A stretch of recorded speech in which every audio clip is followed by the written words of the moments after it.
Untuk memenuhi kebutuhan makan bergizi gratis di daerah pinggiran, Badan Gizi Nasional merencanakan pembangunan 3 dapur sehat di setiap kabupaten kota di Sumatera Selatan.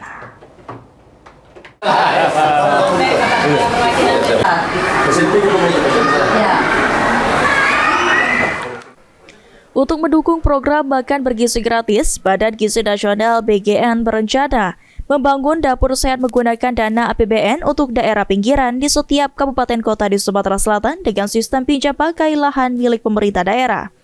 Bobi Kusuma, staf ahli Badan Gizi Nasional, mengatakan nantinya dapur sehat diperuntukkan bagi daerah pinggiran yang memiliki siswa kurang dari 1.000 sehingga turut mendapatkan makanan bergizi gratis.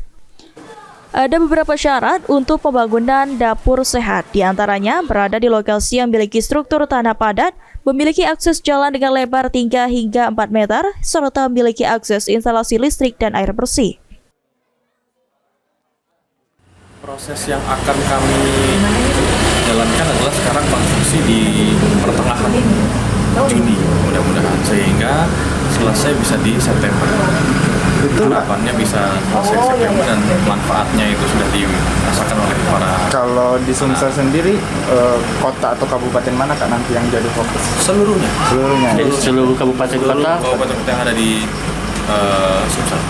Kalau boleh tahu. Sementara itu, Edward Chandra, Sekda Provinsi Sumatera Selatan, mengatakan untuk menunjang program makan bergizi gratis di Sumatera Selatan, nantinya Badan Gizi Nasional akan membangun 3 dapur sehat di setiap kabupaten kota di Sumatera Selatan.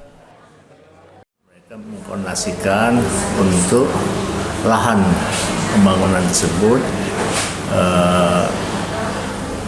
berupa nantinya pinjam pakai dengan pemerintah kabupaten kota masing-masing. Ini kita koordinasikan, besok kita akan undang rapat seluruh sekda Sumatera Selatan untuk mempersiapkan lahan-lahan yang dimohonkan untuk dipinjam pakaikan untuk membangun dapur untuk makan bergizi gratis tadi.